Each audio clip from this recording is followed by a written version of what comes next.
Oi pessoal, bem-vindo a mais uma aula de Teologia Fundamental. Nós até aqui estamos ainda introduzindo a nossa disciplina e a partir de agora vamos aprofundar o tema da fé. Vimos nas nossas primeiras aulas uma visão geral da teologia fundamental, uma perspectiva mais histórica da sua evolução, enquanto apologética, quando ela nasce, e que nos diferentes contextos e situações ela vai se configurando e reconfigurando até surgir o que nós chamamos de teologia fundamental hoje moderna. Né? Vimos também, na nossa última aula, uma introdução ao que nós vamos começar agora a fazer, que é ao tema da fé. Né? Nós apresentamos que a fé vai ser a porta de entrada, vai ser por onde nós vamos começar a pensar os temas revelação e fé. Geralmente se pensa na teologia fundamental a partir da revelação e depois da fé. Mas na proposta de Libânio, que eu também acho muito interessante, a gente inverte. A gente começa pela fé, pelo ser humano que crê, para chegar na revelação. Por isso, a partir de hoje, vamos então nos concentrar e mergulhar na questão da fé. E naquele livro Eu Creio, Nós Cremos, essa primeira parte que nós vamos trabalhar é o eu creio, ou seja, o sujeito que crê. Né? E vamos então, a partir daqui, avançando. Tá bom? Então vamos lá, vamos começar. Hoje veremos então a fé na pós-modernidade e no mundo da subjetividade e da experiência. Vamos ver a fé nesse contexto de pós-modernidade que nós estamos vivendo.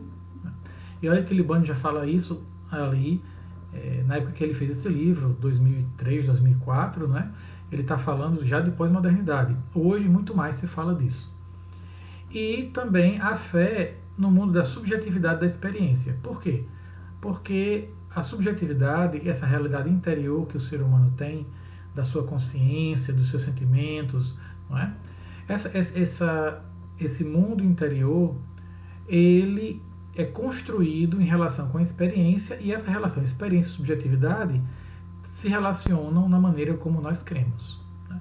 Por isso, vamos ver também a fé, já nesse primeiro momento, na relação subjetividade e experiência. Bom, começando no primeiro momento da pós-modernidade, relação entre fé e contexto. Primeira coisa que a gente tem... Opa, deixa eu pegar aqui a canetinha. A primeira coisa que a gente tem que ter em mente é que a revelação, essa autocomunicação de Deus, ela é interpretada e lida em um contexto cultural. Ou seja, a gente não recebe a revelação fora de um contexto. Pense na própria tradição bíblica, na revelação bíblica. Deus se manifesta ao povo de Israel. Como? A partir da sua cultura, da sua língua. Né? Tanto é que a escritura é feita lá, né, os textos bíblicos originalmente, a língua original dos textos bíblicos é a língua hebraica, a língua do povo de Israel. Ou seja, a revelação ela é interpretada e lida, refletida dentro de um contexto cultural. À medida que Deus estabelece com o povo de Israel uma relação, eles vão interpretando essa relação a partir das suas categorias, da sua cultura, da sua visão de mundo, da sua compreensão de sociedade, de ser humano e assim por diante. Né? Por isso, não se fala de revelação fora de um contexto. Né? Segundo, a fé ela também encontra suas respostas dentro de um contexto cultural. Ou seja, nós cremos também em um contexto. A maneira como nós cremos e respondemos é dentro de um contexto. Por exemplo, vamos à tradição bíblica. Você tem textos bíblicos que apresentam a imagem de Deus que é estranha para nós cristãos. Por exemplo, um Deus que manda o líder do povo de Israel naquele momento histórico, no confronto com outros grupos, outras tribos, outros povos vizinhos, diz que ele vai lá e mata todo mundo, não deixa ninguém vivo na cidade. Né? Isso, se não me engano, acontece no livro de Samuel, uma das guerras de Saul. Né? E que Samuel teria dito a Saul que ele deveria exterminar todos da cidade. Veja, que imagem estranha, não é? Crer num Deus que manda você exterminar um povo inteiro. Mas veja, qual é o contexto que eles estão fazendo a experiência de fé deles? É um contexto de tribos nômades que brigam para sobreviver, lutam por terra, lutam por recursos naturais, não é? Lutam para conquistar mais rebanhos, mais posses, né? É a sobrevivência dos grupos, das tribos, dos clãs. E eles vão ler essa revelação de Deus, interpretá-la dentro desse contexto, que é o contexto que eles vivem. Eles não estão num contexto de modernidade como nós hoje, que a gente não precisa mais passar por esse processo para sobreviver. Né? Hoje nós lutamos para sobreviver buscando um emprego, tentando ganhar um bom salário, né, administrando conta. Ninguém sai de casa com a espada na cintura para ir conquistar uma terra vizinha para poder aumentar suas posses e sobreviver. Né? Ninguém vai brigar, quer dizer, infelizmente em alguns países existe isso ainda, né? Mas é a crise da pobreza.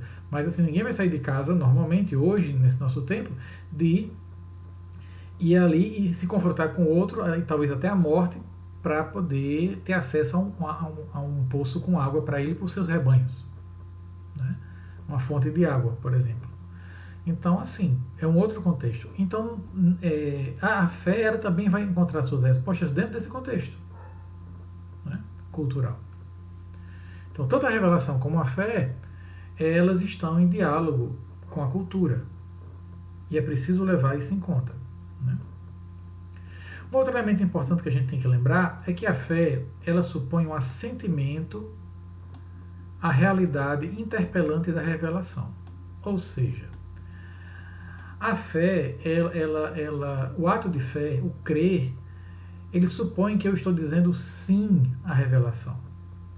Ou seja, Deus se autocomunica e essa autocomunicação ela me interpela, ela me questiona, ela me toca, ela me provoca.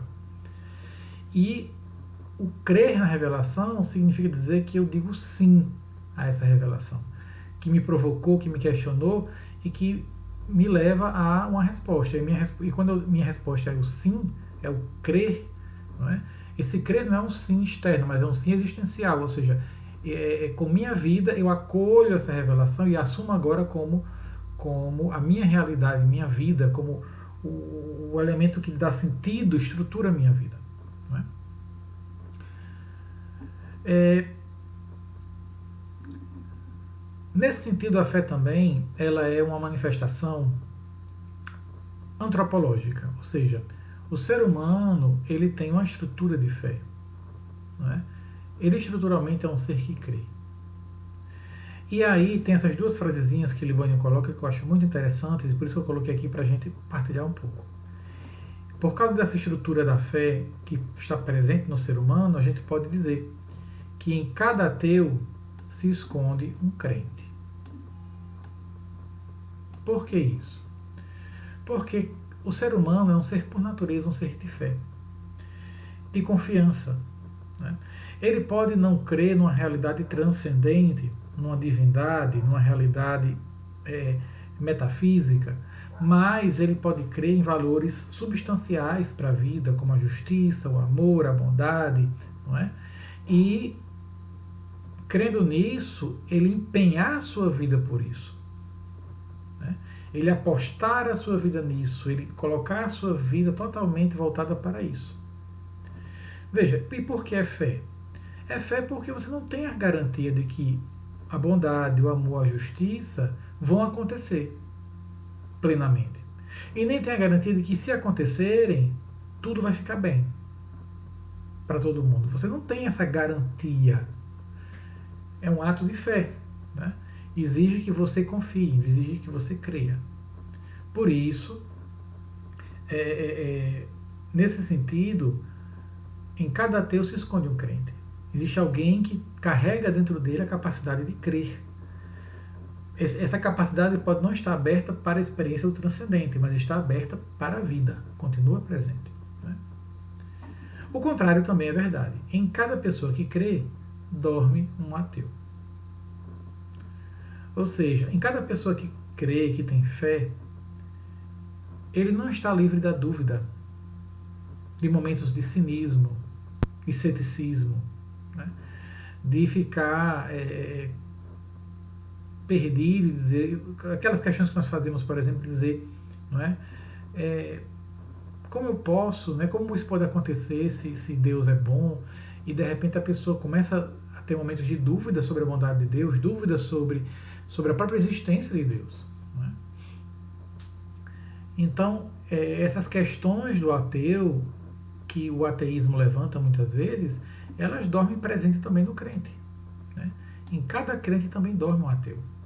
Ou seja, ninguém, porque crê, está livre da dúvida, está livre dos questionamentos, está livre das incertezas.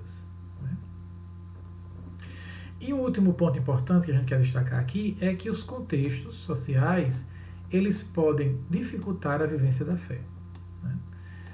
Porque, veja, se a revelação é interpretada e lida dentro de um contexto, se a fé ela encontra suas respostas também dentro de um contexto, esse contexto pode tanto facilitar como dificultar a vivência da fé para quem quer. Né? Olhe sua vida. Né? Eu peço que a cada tema que nós vamos trabalhar agora, você faça sempre uma autoavaliação sobre a sua caminhada de fé, porque eu acho que esse tema ele é muito mais provocativo para nós. Ele vai fazer a gente pensar como eu creio, como eu estou vivendo a minha fé, como a minha fé realmente se manifesta na minha vida. Né? Vamos deixando que esses temas nos interpelem, tá bom? Mas veja que os contextos podem dificultar. Uma pessoa que cresce num ambiente onde a experiência de religião, de fé, de Deus que é passada para ele, é uma experiência de um Deus duro, distante, frio, né, ou até mesmo cruel. Né? Essa pessoa ela vai ter dificuldade de crer, de confiar num Deus, numa divindade, num amor de Deus, se a experiência que ela tem de Deus é uma experiência negativa, o contexto ofereceu para ela, às vezes pais que passam uma perspectiva muito negativa, porque os próprios pais são muito duros, muito severos, e a pessoa transfere isso também para a relação com Deus. Né? Então o contexto pode dificultar. Mas a gente vai aprofundar isso mais na frente, essa questão do contexto. Vamos voltar a isso aqui mais na frente, em outra aula. Nos encontramos em um contexto histórico e cultural de mudança. Especialmente na virada do milênio, ali do ano 2000, né, para cá, nós estamos passando por processos intensos de mudança. Mas esse contexto histórico é muito mais amplo. Ele remete a meados ainda do século XX, com várias mudanças significativas na maneira como nós vivemos em sociedade e como o pensamento humano, o conhecimento humano também se modificou. Vamos ver aqui alguns elementos. Né? Primeiro, nós destacamos aqui a chamada virada antropocêntrica. Ou seja, o ser humano, ou melhor, nós, né, na Idade Média, o centro da vida para nós era Deus, a fé e a religião. Eu apenas existia e me sentia à mercê do poder de Deus e à mercê de uma vontade divina sobre a qual eu não tinha nenhuma ingerência, eu não tinha condições nenhuma de interagir. Se eu era pobre era porque Deus quis, se eu estou sofrendo é porque Deus quis, se eu sou rico é porque Deus quis, e a vida girava em torno disso. Com o avanço das ciências, há uma virada antropocêntrica, ou seja, o ser humano ele passa a estar no centro. Né? Ele passa a ser agora a referência, e não mais a religião ou Deus. E a partir daqui, então, todas as outras dimensões da vida, inclusive a fé, vão sofrer mudanças na sua perspectiva, porque agora tudo vai ser estabelecido em relação a esse ser humano, que agora é colocado no centro. Né? Por isso as variações antropológicas vão influenciar também a maneira como se vive a fé. A visão de ser humano influencia a maneira de se crer. Né? Na modernidade, com essa virada antropocêntrica, o ser humano, então, ele é entendido como um ser de consciência, de liberdade e fonte de valor. Ou seja, é ele que vai, então, descobrindo e estabelecendo os valores de bem e de mal, de certo e de errado, de justiça e de injustiça. Não é uma divindade externa que vem e me diz o que é bom e o que é mal e eu só faço aplicar. Não, agora eu me decido. Eu sou fonte de valor. Né? E nesse sentido, há um deslocamento na experiência de fé da tradição para a decisão. Antes eu acreditava, eu tinha fé, porque assim eram meus pais, assim eram os meus avós e assim por diante. É a tradição. Meu avô era católico, meu pai era católico, eu sou católico. Agora não. Meu pai era católico, meu avô era católico, mas eu não quero ser católico. Né? Eu me decido por outra coisa. Ou seja, a decisão estabelece se eu vou ou não viver essa fé. Eu decido, porque agora a pessoa está no centro e ela é a protagonista do processo. Outro elemento é a valorização da história, nesse contexto de mudança. Se descobre esse ser humano, que agora está no centro, como um sujeito histórico, ou seja, um sujeito que está na história. E ele está na história, não, volto a dizer, não como uma folha carregada pelo vento, a mercê das forças, não. Ele está na história porque ele é um sujeito que constrói a história, que faz a história. Né? E nesse sentido, a história deixa de ser fruto do acaso e passa a ser agora uma produção humana. O ser humano entende-se que ele é produtor da sua história.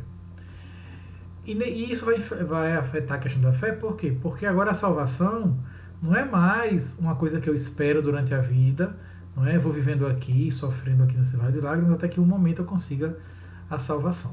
Não, a salvação agora assume uma dimensão de história da salvação, ou seja, uma salvação que acontece na história, no processo histórico.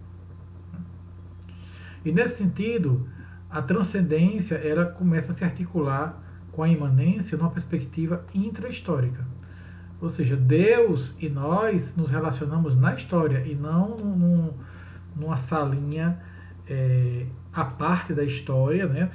Usando a imagem, uma salinha hermeticamente fechada, a parte da história, é ali que eu me relaciono com Deus, porque não tem nada a ver com a minha vida e com a história. Não, é dentro da história que a transcendência e a imanência se encontram. Hoje parece tão simples para a gente, né? Mas não era há algumas décadas atrás, não digo nem séculos, décadas atrás, certo? Não era tão simples entender isso. A categoria de história da salvação é do século XX, 19 e 20, se eu não estou enganado. Né? É uma categoria de história da salvação enquanto história, é uma categoria nova, por exemplo. Um outro elemento aqui desse contexto histórico é o processo de secularização. Veja, o mundo, a partir do final do século XIX e no século XX, vai mudando e, por exemplo, a sociologia, tem um sociólogo que é considerado o pai da sociologia, Augusto Comte, ele apresenta a perspectiva da evolução do ser humano, dizendo que a religião, a fé, é a fase mais primitiva do desenvolvimento humano.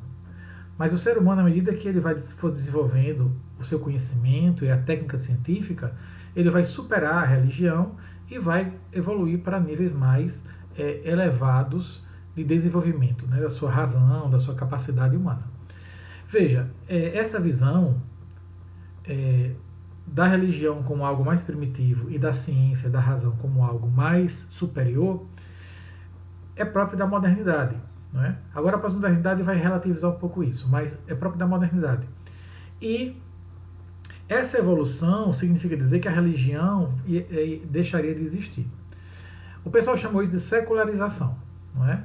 Só que, na verdade, o que aconteceu foi a secularização sem o secularismo. O que eu quero dizer com isso? Ou seja, realmente, as religiões tradicionais, os sistemas tradicionais de religião, perderam sua influência, perderam sua força. Né? Tem perdido sua força. Porém, o ser humano não deixou a dimensão da fé. Né? As pessoas continuam buscando a dimensão espiritual. Agora, não mais necessariamente vinculadas a sistemas ou instituições tradicionais religiosas, mas elas buscam aonde desejarem, aonde quiserem se encontrar. Né? Então, a secularização foi, na verdade, um enfraquecimento dos sistemas tradicionais, mas não um secularismo, ou seja, porque o secularismo seria assim, o fim da religião, né? O fim da perspectiva de Deus, o fim da perspectiva da ideia de Deus e da ideia religiosa. Né? Não aconteceu isso. Se esperava um secularismo que não aconteceu. Mas aconteceu a secularização enquanto esse afastamento e essa quebra dos sistemas tradicionais religiosos que, de certo modo, também determinavam a vida social, política e econômica dos países, né? Dos povos. Que na modernidade isso, então, se quebrou. Outro elemento também desse novo contexto de mudança é o processo de politização. Né?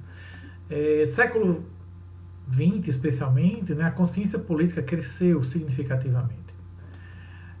a ideia da participação do povo nos processos decisórios, não é? A luta contra regimes totalitários, a quebra de certos sistemas que oprimiam em busca de um espaço mais participativo e democrático. Então a consciência política se desenvolveu no século XX para cá. E o capitalismo tem se mostrado incapaz de resolver o problema da pobreza, né? O que provoca, então, uma crítica ao capitalismo, que até hoje é feita, né? Muitos teóricos fazem hoje análise do capitalismo, especialmente do capitalismo, né? Especialmente do capitalismo financeiro, que é uma nova modalidade do capitalismo, já há alguns anos, e que deixa de produzir bens e agora é dinheiro produzindo dinheiro, né?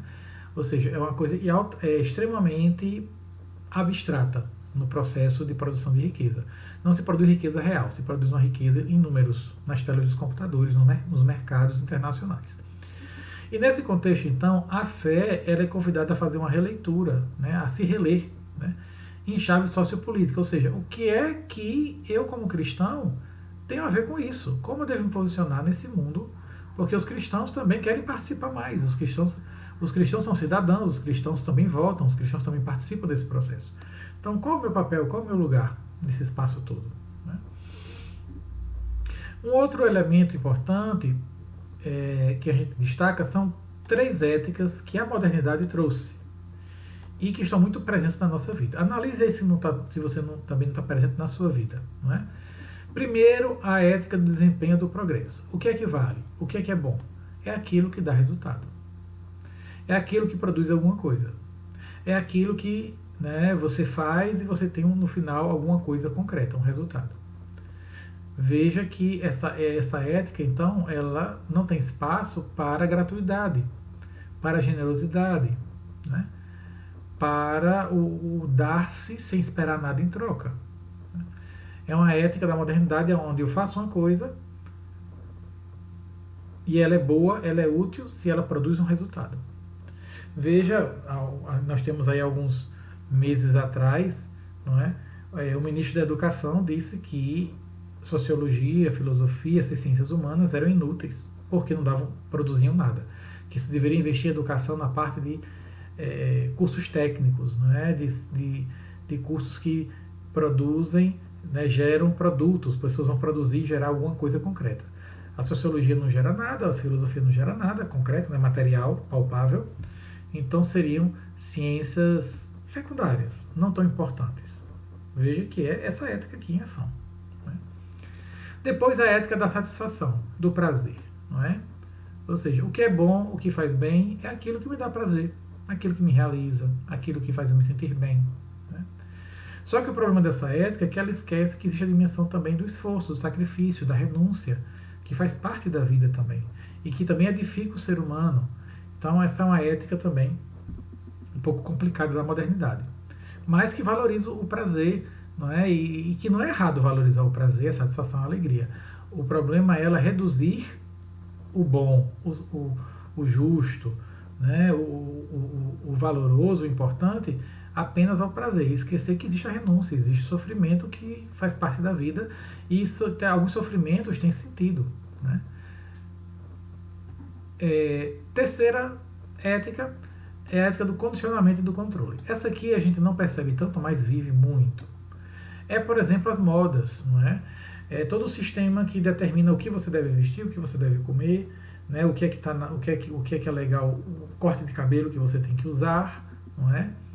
Até às vezes a linguagem, uma gíria, um bordão que se torna de uso, alguém estabelece em algum lugar e isso se torna norma para todo mundo. É a ética do controle e do condicionamento, que de certo modo tenta manter as pessoas dentro de certos padrões, né? Bom, um outro elemento desse contexto de mudança, né, cultural de mudança, são os meios de comunicação. Quando o Liboni fez esse livro, ele não tinha ainda a internet como é desenvolvida hoje. Se tivesse, e no livro que vocês estão lendo, se eu não me engano, num capítulo lá, ele trata um pouco disso, né, ele traz isso aí para vocês. Ele acrescenta esse elemento, tratando dessas questões das novas tecnologias. Os meios de comunicação, hoje, você tem uma configuração interessante. Primeiro, você tem um controle desses meios pelos produtores, especialmente televisão, não é? rádio, televisão, né? Mesmo a internet, você tem o Facebook, as redes sociais, você tem grupos que controlam isso, né?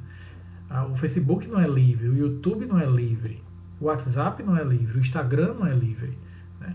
Eles pertencem a conglomerados onde você tem pessoas que produzem conteúdo e essas pessoas que produzem conteúdo controlam o que realmente é lícito ou não, o que é bom ou não ser compartilhado, né?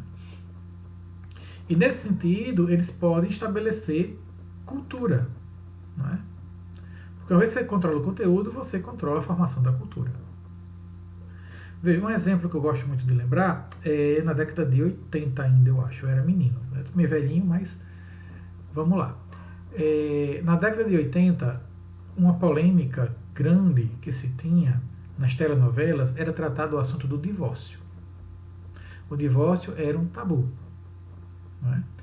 Por quê? Por causa da nossa cultura cristã do Brasil, que parte do princípio da agora travou. Que o matrimônio não pode ser desfeito. Pronto. Eu não vou tentar dizer a palavra não, que estou enganchando. Então, que o matrimônio, ele é indissolúvel. Ou seja, tem que ser para a vida toda. E aí as novelas começaram a trazer as questões de pessoas que estão num relacionamento, num casamento, mas você tem problemas, você tem um marido que é abusivo, você tem um casamento que foi feito precipitado, as pessoas na verdade não se amavam, e aí as pessoas acabam partindo para outra, e se discutia a questão do divórcio, não é? E claro, a igreja nós cristãos, os religiosos de um modo geral, batiam em cima disso e criticavam isso. Vejam, mas as novelas traziam essa discussão, que é uma discussão concreta da vida prática das pessoas. Veja que de lá para cá já passamos quase 40 anos, não é? E ninguém hoje discute mais o divórcio. Você vê alguém discutindo sobre o divórcio? Alguém fazendo passeata contra o divórcio? Alguém fazendo panfletagem contra o divórcio? Ninguém mais fala disso, ninguém mais se interessa por isso. Por quê? Porque não é que a novela fez isso, mas a novela foi um dos elementos, nesse contexto de meios de comunicação social, que favoreceu a produção de uma nova cultura, que é que tolera agora o divórcio, mesmo entre os cristãos que creem na perenidade, desculpe aí, eu não consigo dizer a palavra, na perenidade do matrimônio, né? Que o matrimônio deve ser para sempre, indissolúvel, custe o que custar, né?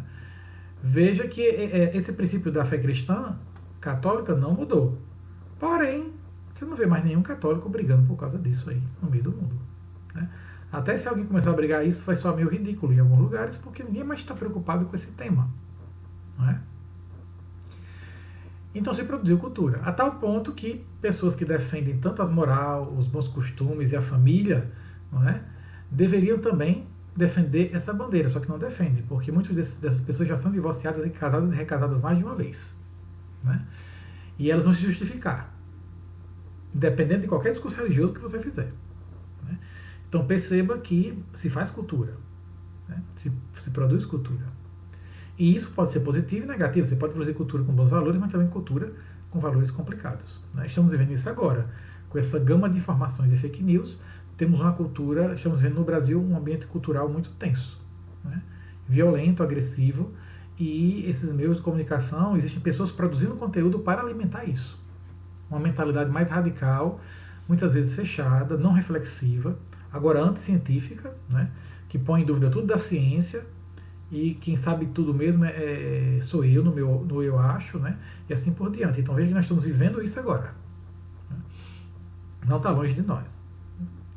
E outra questão é que a informação é rápida e superficial, muitas vezes, né? E hoje mais do que nunca, né? As redes, você recebe muita informação, mas às vezes com pouca profundidade, o que facilita enganos e também as fake news, né? Bom, um outro elemento é o reverso da modernidade. O que reverso é esse? Veja, nós estamos num mundo moderno, avançado tecnologicamente e tudo. Porém, existe injustiça e pobreza. E aí a questão é, uma modernidade que ainda mantém uma estrutura de justiça e pobreza, como eu posso crer vivendo nessa realidade, né? Essa realidade, ela então levanta para nós uma dúvida sobre a credibilidade da revelação. Por exemplo, o Brasil, entre católicos e evangélicos, é quase 100% cristão. Como pode uma nação quase 100% cristã ter tanta desigualdade, pobreza e exploração? Isso põe em dúvida a mensagem do Evangelho, isso põe em dúvida a própria revelação e o seu conteúdo. Como crer nessa revelação de Deus se aqueles que creem, ou que dizem que creem, mantêm estruturas de injustiça e de pobreza? Nesse sentido, a fé ela está sendo questionada a partir da praxis, ou seja, da vida concreta que se vive. Muita gente diz cristã, mas a praxis parece que vai na contramão, não vai no sentido dos valores cristãos. E também nós temos, nessa mudança cultural, novos paradigmas. Né? 4 relações fundamentais do ser humano mudaram consigo mesmo, né? Porque há uma tendência na modernidade a um fechamento, a uma supervalorização da subjetividade e, consequentemente, a uma perspectiva mais egocêntrica, mas isso está mudando na pós-modernidade, onde se está procurando uma questão mais aberta de relação. Com os outros, consequentemente, né, a sociabilidade, nesse jogo entre individualidades pessoais, ou seja, cada pessoa é uma pessoa única, com sua subjetividade, porém, eu me relaciono com ela sabendo que eu não me relaciono com outras pessoas. Eu não me relaciono com pessoas como se elas fossem objeto, mas são pessoas com subjetividades diferentes que interagem. E essas relações estão mudando. Né? Se está se descobrindo, se valorizando cada vez mais essa dimensão. Com a natureza, no sentido de que o ser humano tem se entendido cada vez mais parte da criação, e não fora da criação, alguém que controla a criação e que explora a criação, mas alguém que faz parte da criação. E com o transcendente, né? Visto, né, nesse sentido como realidade última de mistério, que abre para as religiões espaço de diálogo em torno de temas comuns para a humanidade. Ou seja, em relação ao transcendente, as diferentes religiões estão se abrindo cada vez mais para o diálogo, porque partem do princípio de Deus enquanto mistério e do bem comum aos seres humanos, enquanto um valor fundamental para as religiões. E aí, concluindo essa parte do contexto, nós temos aqui esse tópico, esse surto de pós-modernidade. O que é isso? É a tensão que estamos vivendo hoje na transição entre modernidade e pós-modernidade. Esses elementos, eles coexistem. Não houve ainda, não se percebe, pelo menos até agora, não se percebe uma superação de um elemento em detrimento de outro. Né? Por exemplo, a modernidade, ela, por natureza, eu falei isso há pouco tempo, não é? Ela é racionalista, ela valoriza a razão, ela é burocrática, ela é cientificista, ou seja, ela valoriza a ciência, né? E uma razão assim monótona, ou seja, é uma razão seca, fria, né? Dos fatos, dos dados. A pós-modernidade, ela tolera uma certa irracionalidade leve. Por quê? Porque ela tolera, né, a fantasia, ela tolera a criatividade, ela tolera, não é? Ela valoriza mais a dimensão sensível, não é? O sentir. Então ela tolera uma certa irracionalidade nesse sentido, porque ela não consegue, né, ela critica essa racionalidade fria e monótona da modernidade. Depois, a modernidade, ela defende uma objetividade da coisa, não é? Defende a ciência, defende o método e o sistema, ou seja, ordem, organização, conhecimento metódico, não é? Ter objetividade em relação ao que se pesquisa, se estuda, no caso da ciência. Já a pós-modernidade, não, ela valoriza mais uma dimensão sensível, né? Ela dialoga com o mito, né? Ela desfruta do prazer criativo e ela prega uma liberdade mais anárquica, ou seja, fora de regras sistemáticas, de sistema, né? Então veja que a pós-modernidade, ela está aí. Você percebe isso, esses elementos coexistindo nitidamente. Bom, agora aqui vamos ver as novas tendências da fé. Porque veja, essa pós-modernidade, ela então, essa modernidade, esse contexto que a gente está vendo, ela vai então, nós que queremos, vamos tentando responder a isso de maneiras diversas. É o que Libani vai chamar de tendências da fé. Né? Por quê? Porque a fé tradicional, ela passa por reflexões profundas e se delineiam então, a partir dessas reflexões, tendências novas, né? Na maneira então de viver a fé. Ou seja, a maneira como o homem está vivendo a fé agora, nesse contexto de modernidade e pós-modernidade, tem tendências diferentes, tem várias formas diferentes. Ele identifica aqui 8 tendências que podemos perceber como as pessoas estão procurando viver a fé. Vamos ver cada uma? E você pode até tentar ver onde é que você está nessas aqui. Que tendências você também se encaixa aqui. Vamos lá. Uma primeira tendência é da tradição à decisão. A tradição, né, garantida pela autoridade religiosa, ela vai perdendo força diante do tribunal da consciência. Né? Lembra a questão, né, da centralidade agora do ser humano e da sua pessoa, da sua opinião, do que você pensa, do que você, né, da sua consciência. Então, diante do tribunal da consciência, a tradição vai perdendo autoridade, né? Do tribunal dessa consciência, da liberdade e da decisão pessoal. E aí os transmissores da tradição não conseguem mais transmitir o conteúdo da fé simplesmente pela força da autoridade. Né? Ou seja, o padre não faz eu crer só porque ele é padre e é uma autoridade religiosa, ou o Papa, ou seja lá quem for. Ah, o Papa disse isso. Sim, mas eu reflito o que ele está dizendo, concordo ou não, aceito ou não, porque eu tenho consciência, tenho liberdade e tenho capacidade de decidir. Percebem? Então, nesse sentido, sente-se a necessidade da passagem de uma fé recebida, enquanto tradição, né, para uma fé decidida. Ou seja, agora a experiência é eu creio porque eu quero crer. Eu creio porque faz sentido para mim. Eu creio como uma decisão pessoal. Então, devem estabelecer um diálogo, né, nesse sentido, um processo de diálogo agora para a fé, ou seja, a fé, eu não recebo a fé porque o padre disse, mas eu preciso ser convencido, eu preciso dialogar comigo, e eu preciso encontrar sentido nisso que eu estou ouvindo. E a modernidade vem batendo, então, à porta da igreja, nessa linha da crítica à tradição. Né? Ou seja, ser cristão, ser católico ou cristão, simplesmente por um processo de transmissão automática. Segunda tendência da fé, da definição para a comunicação. A tendência atual nesse processo é justamente a abertura do ecumenismo, do diálogo interreligioso e cultural. Sai-se dos ambientes de definição, onde você tem verdades fechadas e absolutas, e se estabelece um ambiente de diálogo e relação. Porque na definição não tem espaço para ecumenismo e diálogo interreligioso. Eu estou certo e vocês estão errados, isso acabou-se. Né? Mas hoje há essa tendência também, de abertura nessa perspectiva. Com os não crentes, por exemplo, busca-se um ponto comum referente ao humano, né? Aquilo que é humano, com aqueles que não creem. Né?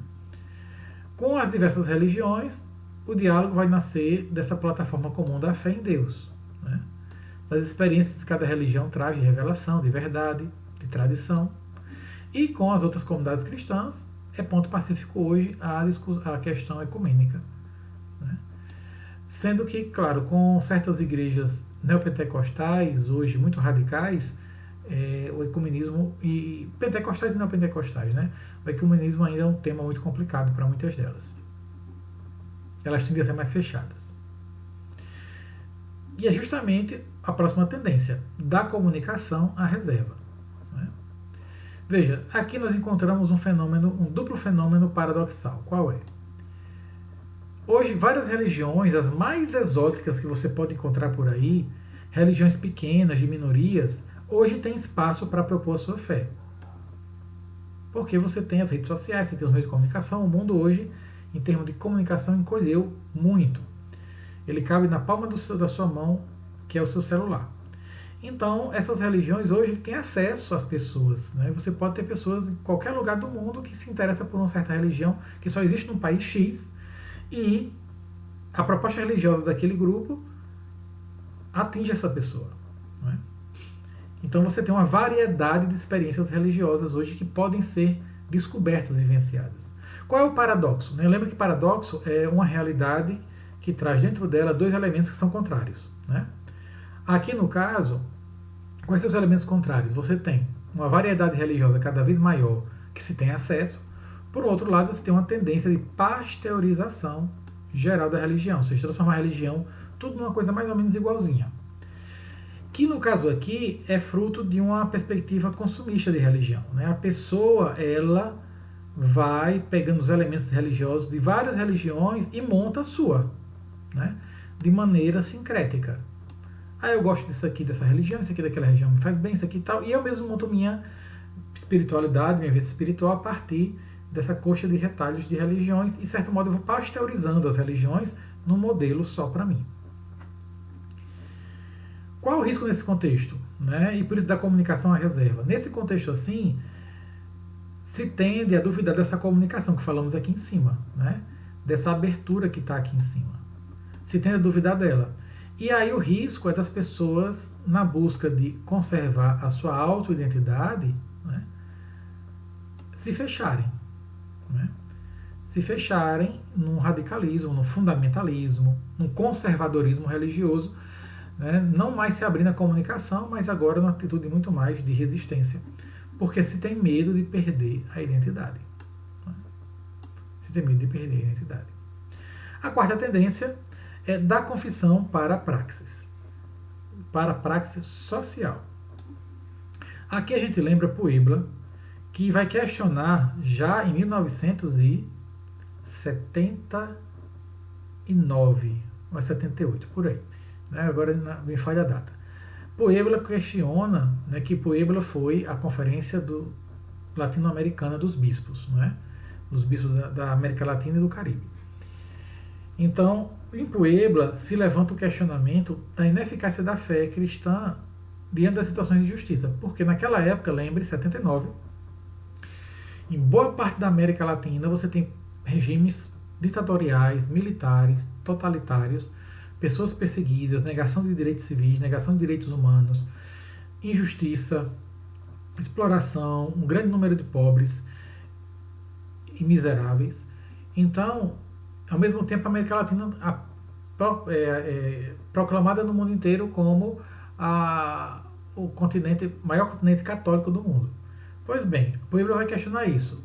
Somos o maior continente cristão ou católico do mundo, mas é uma fé muito ineficaz, porque a injustiça reina aqui no nosso continente. Né? Então, o Puebla vai questionar isso. Também Santo Domingos e Aparecida vão atualizar essa perspectiva de Puebla a partir também da dimensão missionária.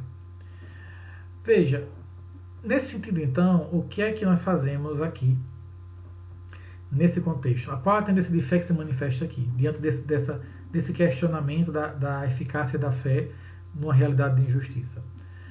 Há uma passagem, então, nessa tendência da ortodoxia para a ortopraxia, ou seja, em vez de discutir a doutrina correta, vamos discutir a prática correta. Em vez de discutir o discurso, o ensinamento correto, vamos discutir as atitudes, a vivência cristã correta. Né? E aí, nesse sentido, se faz uma inversão. A ortopraxis, ou a praxis, vai ser critério de avaliação, de verificação, se a doutrina é verdadeira. Em outras palavras, a mensagem cristã vai ser crível, vai ser considerada verdadeira, se a prática dos cristãos manifestar que essa doutrina é verdadeira, com a sua vida. Né? Então, é uma verificação de autenticidade. Né? Por meio da caridade, da justiça, né? Da prática do amor, da justiça. Se eu vivo isso, a mensagem que eu prego, a mensagem cristã, então, é verdadeira. Se eu não vivo isso, digo que sou cristão, então significa que a mensagem cristã talvez não seja verdadeira. Ela perde credibilidade. Então, é a valorização do testemunho, lembra? Muitos de vocês já devem ter ouvido isso, né? Que as palavras convencem, o testemunho arrasta. É um pouco isso aqui. Né? É o testemunho que convence que a minha mensagem, que a mensagem que eu estou anunciando, que a fé que é o processo, ela é, então, verdadeira, é autêntica. Bom, outra tendência que a gente encontra nesse contexto que estamos vivendo, de modernidade e pós-modernidade, é da fé em grandes palavras à fé vivida no cotidiano. Veja, na Idade Média, a fé cristã soube cativar e entusiasmar as pessoas. Você tem ali grandes ideais, né, falando de grandes palavras que vão provocar grandes atitudes de heroísmo. Você lembra aqui um São Francisco de Assis, você lembra o Mosteiro de Cluny, na França, que se tornou grande centro, referência da espiritualidade contemplativa, religiosa, monástica. Né? E aí você vai encontrar figuras que se tornam assim, referências para todo mundo, que motivam milhares e milhares de pessoas então a seguir aquele caminho. Hoje, nessa modernidade e pós-modernidade, as pessoas deixam-se cada vez menos impressionar por essas palavras, esses grandes discursos, essas grandes palavras, essas grandes figuras. Né? Ao contrário, a modernidade e a pós-modernidade tendem a desconfiar dessas pessoas, desses discursos, né? Achando que ali pode haver engodo, engano, ou então desequilíbrio psíquico. Talvez Francisco de Assis hoje fosse considerado maluco, esquizofrênico. Né? Não fosse visto com com um olhar tão positivo, talvez, né? Nesse contexto que vivemos hoje dessa modernidade e pós-modernidade. Desconfio que pode haver por trás dessas pessoas interesses ideológicos e corporativos. Né? Vejam, por exemplo, e aqui eu não vou entrar em juízo de valor porque é a justiça que vai investigar e descobrir, mas veja o caso que está passando, por exemplo, o padre Robson lá do Santuário do Pai Eterno. Ele é uma figura que se tornou grande, mas apareceu agora essas denúncias e está sendo investigado tudo isso. Veja que isso revela essa questão do engodo, do desequilíbrio, né, de interesses. Quer dizer, as pessoas vão olhar e dizer, tá vendo? Eu sabia. Você vai certamente ouvir alguém dizendo, eu sabia que esse padre aí era enrolão, tinha coisa errada aí nele. Certamente você deve ter ouvido alguém fazer um comentário parecido com esse. Porque é a mentalidade moderna e pós-moderna que desconfia dessas figuras que se tornam, né, ou referências, grandes palavras. Né? Ao contrário, o que se busca hoje é uma fé vivida na pequenez das ações diárias, nos pequenos gestos, né? E um sentido maior que amarre esses pequenos sentidos. Né? Ou seja, se busca, eu faço a caridade aqui, eu partilho ali, eu vivo no meu dia a dia, trato bem as pessoas, porque eu busco um sentido maior que me sustenta isso, que é o amor de Deus na minha vida, que me ensina que todo mundo é irmão, então tratar todo mundo com respeito, por exemplo. Né? Uma outra tendência da fé é da dimensão intelectual da fé à simbólica e estética. Né? Temos então a nova onda vinda da pós-modernidade, que é a simbólica e a estética. Ou seja, a fé sendo traduzida em imagens, símbolos. Né? E nesse sentido, isso se dá porque se sente um certo cansaço de discursos, de palavras, de formalidades, de gestos formais e atos formais. Não é? E isso é um questionamento para as nossas liturgias, que às vezes são muito formais, e há uma transformação nas liturgias hoje. Né? Você vê uma valorização muito mais do estético, né? E do simbólico. Você vê a valorização da música, das cores, do som, da dança. Não é? Hoje os paramentos que os padres têm usado cada vez mais cheios de brilhos, de detalhes, de enfeites, até fazendo uma espécie de vintage, né, resgatando imagens e paramentos medievais e fazendo a releitura deles hoje moderna, mas com imagens, com brilho, com coisa. Né? Porque é uma geração que valoriza o estético. Não está muito preocupado com conteúdo reflexivo, mas a imagem. E é uma tendência hoje da vivência da fé. Você procura ver a fé a partir disso aqui, porque é mais atraente, é mais leve, é mais bonito, é mais agradável, é mais prazeroso. Inclusive tem que se ter cuidado, né? E aqui eu faço essa crítica, porque hoje então esse estético domina significativamente o mundo ambiente religioso. Você vê uma supervalorização, por exemplo, do uso das insígnias religiosas como clésimo, né, colarinho, batina e essa coisa toda, muito mais por uma questão estética do que por uma questão de espiritualidade. É importante perceber isso. E isso mostra como essa vivência da fé, saindo da dimensão intelectual e indo na direção simbólica e estética, está presente e forte hoje, inclusive nos seminários. Né? na formação dos padres. Muito mais preocupados com os babados que vão usar do que com o tipo de conteúdo que está pensando, que está produzindo, que tipo de reflexão, que tipo de senso crítico dentro da realidade se desenvolve. Isso é uma análise crítica que eu faço, mas não estou condenando ninguém. Somos filhos desse tempo. Se está vivendo essa realidade. O problema é você viver essa realidade sem ter consciência de que está nela. Né?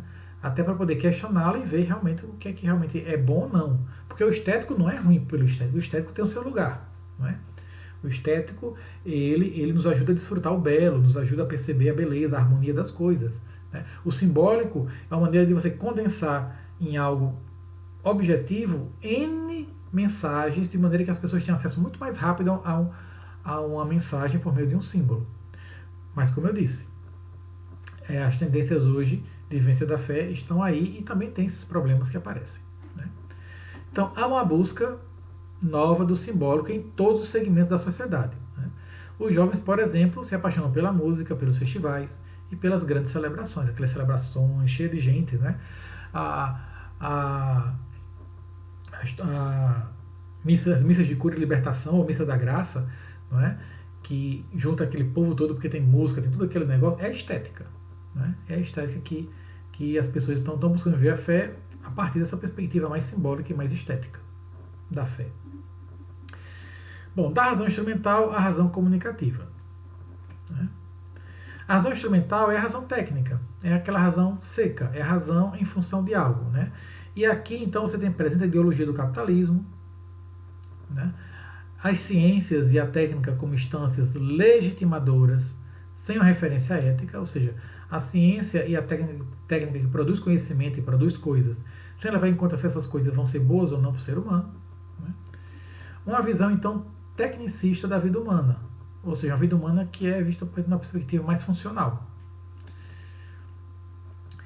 Dessa razão, então, se move em direção à razão mais comunicativa. Ou seja, se propõe uma ação que seja mais interativa, comunitária, entre as pessoas. E é importante destacar que o paradigma da subjetividade entra em crise aqui. Porque, veja, essa dimensão comunicativa, ela tira a subjetividade da pessoa dessa centração em si mesma. Ou seja, uma tendência mais egocêntrica da subjetividade moderna, que é mais fechada em si mesma. E se provoca, então se leva a subjetividade a uma afirmação dessa autonomia e liberdade, agora vendo também no outro alguém que também tem uma subjetividade. Ou seja, eu não trato o outro numa função tecnicista. O outro é um objeto. Eu trato o outro como uma coisa que me é útil. Não.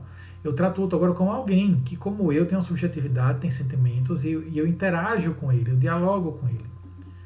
Então, essa passagem põe em crise o paradigma que a subjetividade traz à modernidade, que é um paradigma mais egocêntrico, centrado em si mesmo. E, por fim, essa última tendência do racional ao emocional. Né? É outra tendência da fé. Se passa do penso logo existo para sinto logo existo. Por que isso? Qual é a acusação que se faz? Se acusa a cultura ocidental, marcada pela racionalidade moderna, de ter recalcado o lado emocional das pessoas, em benefício de uma racionalidade mais técnica e científica. Ou seja, a modernidade, com seu racionalismo, tornou o homem menos afetivo, menos sensível. Então, aqui se está procurando passar de um homem mais racional para um homem mais sensível. De um homem de fazer, né, fabricado, Faber, o homem que trabalha, para o homem ludens, o homem jogo, o homem que desfruta a vida. Né? Isso tem uma repercussão sobre a vida da fé. Por quê? Porque significa dizer que hoje se tende a valorizar menos o racional, na dimensão religiosa, e a valorizar mais o lado emocional. Né? Afetivo.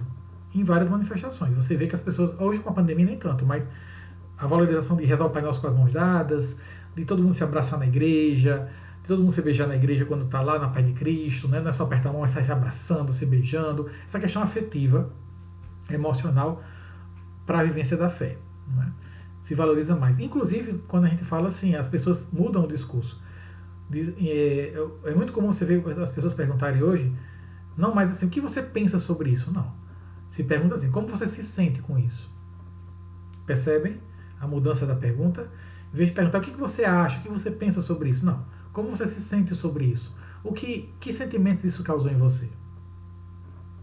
As perguntas hoje também, nas relações, analisando as coisas, mudam, valorizando às vezes muito mais o que a pessoa sente enquanto experiência do que ela pensa enquanto reflexão racional. Entrando agora na última parte, vamos ver então a fé no mundo da subjetividade e da experiência. Primeiro, até a modernidade invadir o nosso espaço cultural, a fé era carregada pela tradição. Né? Nós já dissemos isso várias vezes aqui e reforçamos. Antes a gente acreditava porque nosso pai era, o nosso avô era e assim por diante. A modernidade realiza então uma virada antropocêntrica, que nós falamos lá, né, há pouco tempo sobre essa virada. E aí a subjetividade, ou seja, essa realidade interior do ser humano, a sua individualidade, torna-se agora o ponto de partida para a questão da fé. Né? Ou seja, se parte agora da pessoa e da sua subjetividade, não mais de uma tradição que comunica a ela a fé, simplesmente, mas agora a sua subjetividade faz parte do processo. Né? E é determinante para este processo. Vamos então falar de dois pontos. O primeiro ponto é a consideração transcendental da subjetividade. Numa perspectiva geral, nós destacamos aqui dois sinais paradoxais na modernidade. Volto a dizer, paradoxal por quê? Porque você tem a modernidade que ela traz duas realidades que em si são antagônicas, mas estão presentes juntas na modernidade. O que é?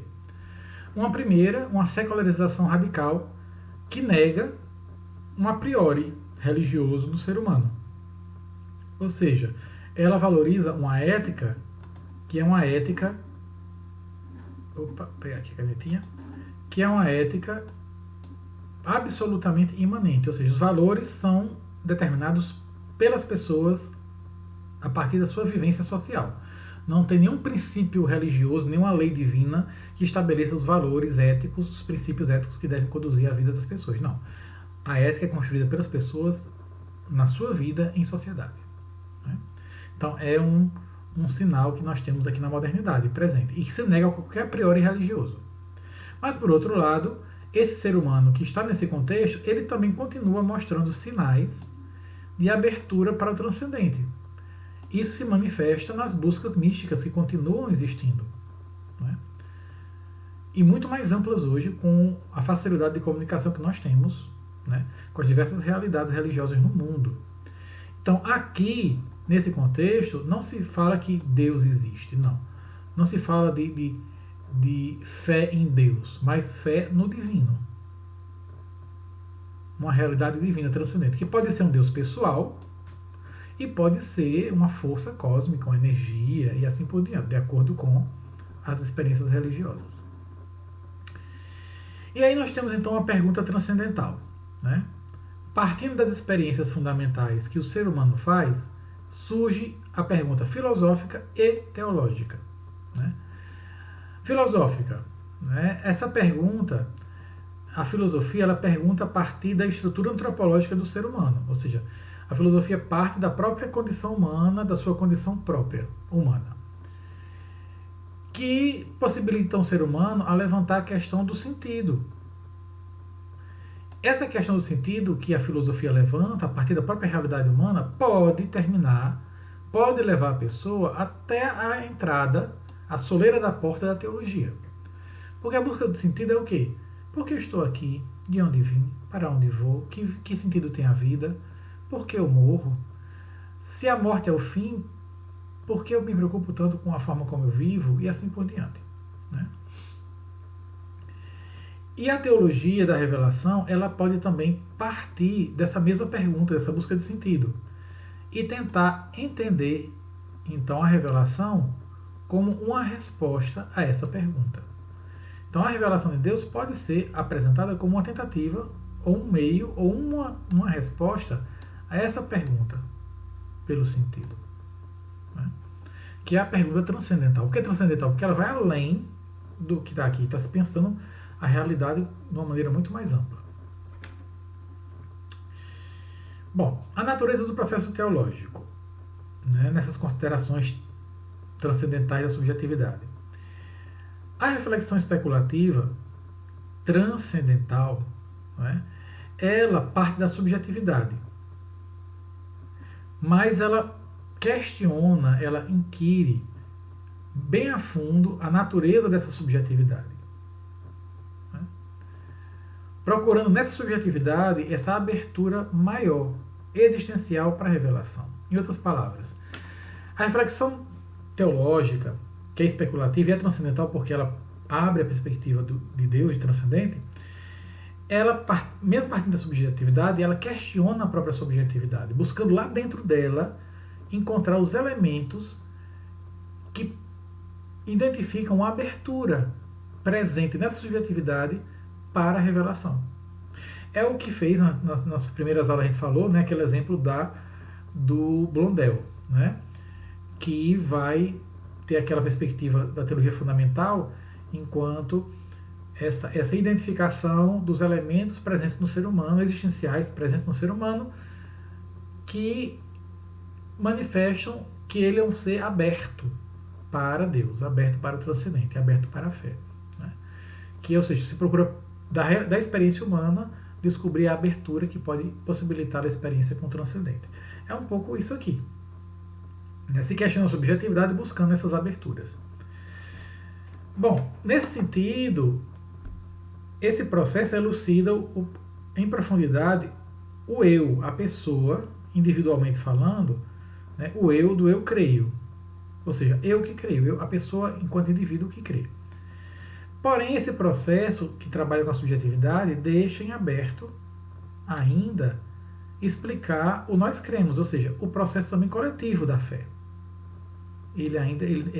Esse processo aqui não abarca o nós cremos. Em outras palavras, esse processo ele é carente de uma complementação social, que nós vamos trabalhar na segunda parte do nosso conteúdo, que é o nós cremos, né? Mais para frente no nosso curso. Bom, por fim, olhando então esse segundo elemento, que é a consideração existencial da subjetividade. Primeiro, temos uma mudança de perspectiva, não é? Estamos diante de uma virada hermenêutica. Ou seja, no movimento espiral, estamos diante de um movimento em espiral em que se parte da subjetividade. Eu interpreto agora não a partir de uma doutrina externa. Eu interpreto a revelação, eu interpreto o que me é apresentado da revelação, o conteúdo da revelação, ou a revelação em si, que se apresenta a mim, eu a interpreto não a partir de um olhar de fora, mas eu interpreto a partir da minha subjetividade. Por isso aquela questão do contexto histórico que nós fazemos o processo de interpretação. É isso aqui. A minha subjetividade, inserida nesse contexto histórico, ela é que interpreta. No movimento espiral, ou seja, de aprofundamento, de cada vez mais fundo. Porém, partindo de onde? Não de uma realidade externa a mim, mas da minha subjetividade. Então, de dentro dessa subjetividade, procura-se ler e interpretar a revelação. Assim, a subjetividade vai desocultando, né, abrindo riquezas da revelação.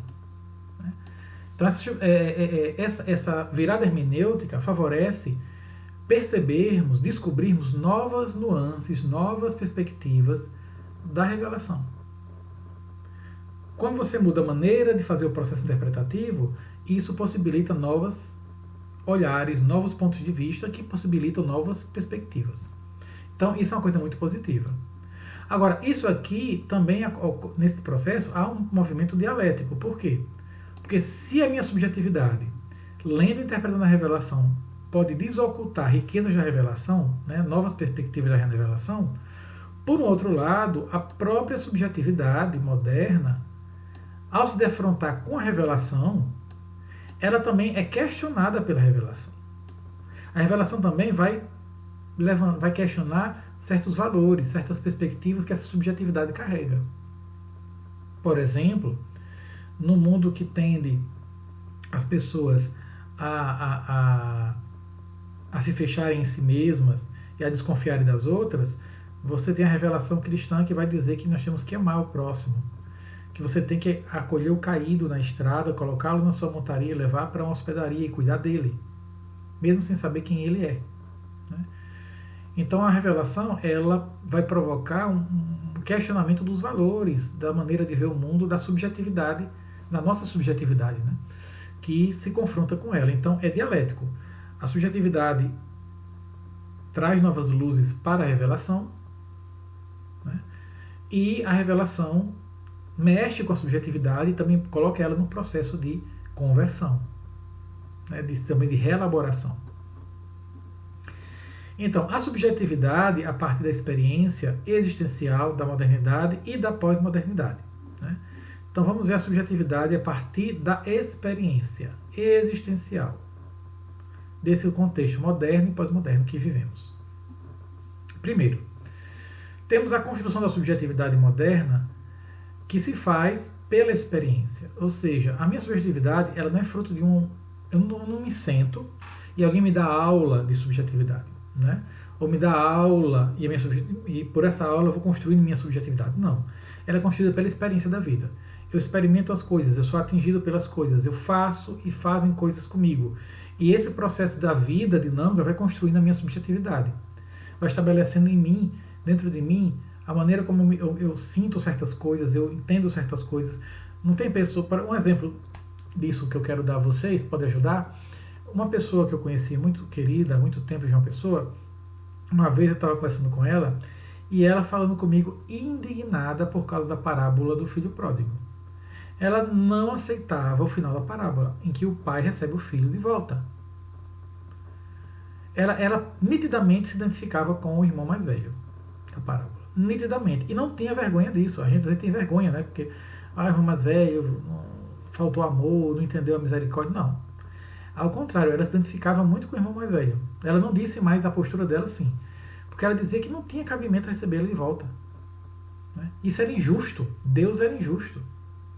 Veja, a subjetividade dela estava sendo questionada pelo conteúdo da revelação. Por quê? Porque a subjetividade dela foi construída pela experiência, a experiência da vida, o que ela passou pela vida até aquele momento, a desenvolveu nela uma ideia de justiça e de injustiça que é diferente da do Evangelho. Então a experiência constrói nossa subjetividade. Né? E a fé, ela interpreta então, ou seja, a fé que eu professo, a minha fé, ela vai interpretar a revelação, o conteúdo da revelação, também a partir da experiência. É o caso dessa minha amiga que eu falei. Ela vai interpretar a tradição a partir da experiência. Né? E o que é a tradição também? A tradição são experiências, só que cristalizadas e transmitidas. Mas a tradição também é fruto de experiências, de outras subjetividades que interpretaram e estabeleceram essas tradições. Né? Bom, algumas categorias então para a gente entender melhor essa subjetividade moderna. A subjetividade moderna ela valoriza a autonomia da razão. Ou seja, eu sou livre para pensar, eu tenho uma opinião, eu tenho um ponto de vista. Não é? Também ela valoriza o trabalho. Não é? E nessa tensão entre utilidade e gratuidade. Muitas vezes eu trabalho com a tendência de valorizar aquilo que serve para alguma coisa. Né? A utilidade, o pragmatismo. Também é uma subjetividade que valoriza o prazer e a felicidade. E também uma subjetividade que valoriza a liberdade enquanto autodeterminação, ou seja, eu faço isso não é porque ninguém mandou, é porque eu quero. Né? Ninguém determina o meu futuro, meu destino não está escrito, eu construo meu destino, minha história. Então, essa liberdade enquanto autodeterminação. Vejam, e aí nesse sentido, nós temos uma condição paradoxal da subjetividade moderna. Né? Temos aqui então alguns exemplos dessa paradoxalidade. Primeira, subjetividade e tecnologia. Por um lado, essa subjetividade se abre ao infinito pelas novas tecnologias, né? A internet você se comunica com o mundo todo, com todo mundo ao mesmo tempo. E ao mesmo tempo, essa subjetividade pode se fechar nos seus interesses e prazeres pessoais. Né? Ou seja, abertura e fechamento nessa relação subjetividade e tecnologia. Subjetividade e sentido. Né? Essa subjetividade ela sofre com a falta de sentido, por um lado, mas por outro lado ela se deixa levar pelo ceticismo, ou seja, que nada tem sentido mesmo. Então você tem uma subjetividade rondada, né, cercada pela insegurança. E faz com que essa subjetividade, então, valorize o carpe diem, o presente. Ou seja, o que vale, então, é o viver hoje. Comamos e bebamos, porque amanhã nós vamos morrer. Então, vamos curtir o hoje. Um outro paradoxo é a subjetividade e a fragmentação. Né? Ou seja, nós temos uma subjetividade que hoje se encontra fragmentada dentro de si mesma. As pessoas são divididas internamente, em seus sentimentos, em seus pensamentos. Também os saberes são cada vez mais especializados e, consequentemente, fragmentados. Né? Se sabe cada vez mais de menos. Se sabe cada vez mais coisas de menos coisas. Também uma fragmentação dos valores e também nas religiões. Né? Da experiência religiosa. Um outro elemento é a subjetividade, a ética e a estética. Falamos já um pouquinho disso há pouco tempo, mas aqui a gente quer destacar outra questão. A ética, enquanto valores e normas, é vista como peso. E a estética, enquanto o lúdico, o belo, o harmonioso, é vista como liberdade. Porém, ao mesmo tempo, hoje cresce a preocupação com a ética. Por quê?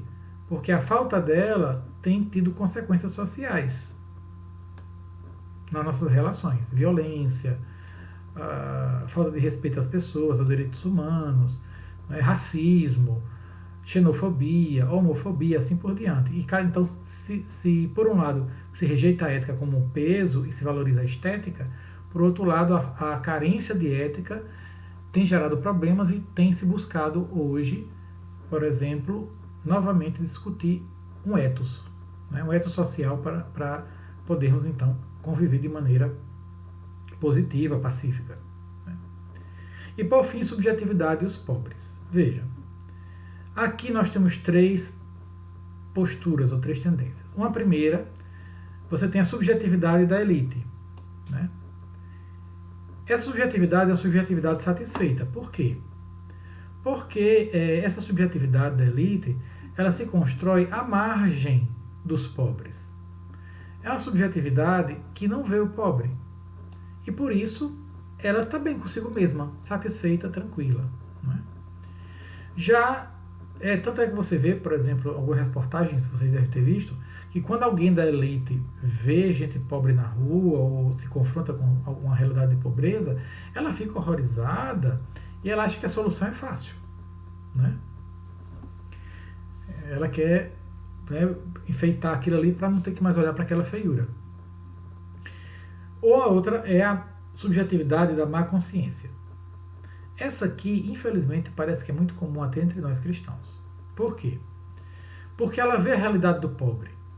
Mas aí, o que é que ela faz? Eu vejo o pobre, vejo a realidade dele, e aí eu tento fazer alguma coisa. Então, faço ajudas esporádicas, faço uma campanha de feira para distribuir com as famílias carentes, de vez em quando. No final do ano, a gente distribui um brinquedinho para as crianças pobres, e assim por diante. Mas isso ele chama de má consciência, não é juízo de valor, gente. Né? No sentido de bem e mal, mas má consciência no sentido de engano. Porque a pessoa faz isso dentro do mundo dos pobres como uma espécie de autoconvencimento desculpabilizante. Ou seja, eu faço isso para aplacar um sentimento de culpa, de ver aquela realidade e muitas vezes não fazer nada para mudá-la. Né? Ou porque me sinto impotente, ou porque eu não tenho a disposição, a coragem para enfrentar. E uma terceira subjetividade que se desenvolve nessa relação subjetividade e pobres é a subjetividade da compaixão. Essa subjetividade é a subjetividade que vê no pobre, né, não alguém que eu vou lá fazer alguma coisa para ajudar e assim eu aplaco minha consciência, mas o pobre passa a fazer parte da minha subjetividade. É a opção pelos pobres. É a opção pelos pobres que estrutura a minha subjetividade, que me compromete, então, com a transformação da sociedade e com o enfrentamento dessa realidade junto aos pobres. Bom, concluindo, então, esse conjunto de experiências que nós vimos aqui, elas constroem parte da nossa subjetividade. Existem outros elementos que nós vamos falar nas próximas aulas. A partir da subjetividade, então, nós interpretamos a revelação. E é a partir da subjetividade também que nós construímos a nossa fé. Por isso, nossa fé ela não é neutra. Não existe fé neutra. Dependendo de como é construída a nossa subjetividade, a partir das experiências que nós vivemos, iremos interpretar a revelação e iremos construir a nossa fé segundo essa subjetividade. Então não é neutro. É por isso que tem gente que consegue ser cristão e defender, por exemplo, que violência resolve violência. Então vamos armar todo mundo para resolver o problema da criminalidade. Né? É uma subjetividade interpretando a revelação e construindo uma fé que é distorcida dos valores do Evangelho, porém é fruto desse processo muito mais complexo. É muito mais complexo. Porém, a fé ela vai exigir da subjetividade conversões. E isso é que é o positivo. Né? Não quer dizer que essa subjetividade então, ela é determinante da fé e agora ninguém pode fazer nada. Não.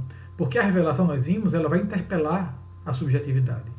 E, consequentemente, essa fé ela vai provocar nessa subjetividade questionamentos que precisam ser respondidos e que podem levar a um processo sério de conversão. Conversões nem sempre fáceis, né? Porque exigem mudanças profundas, radicais. Então, todo o estudo da teologia é um confronto da subjetividade com a revelação. Eu acho isso fantástico.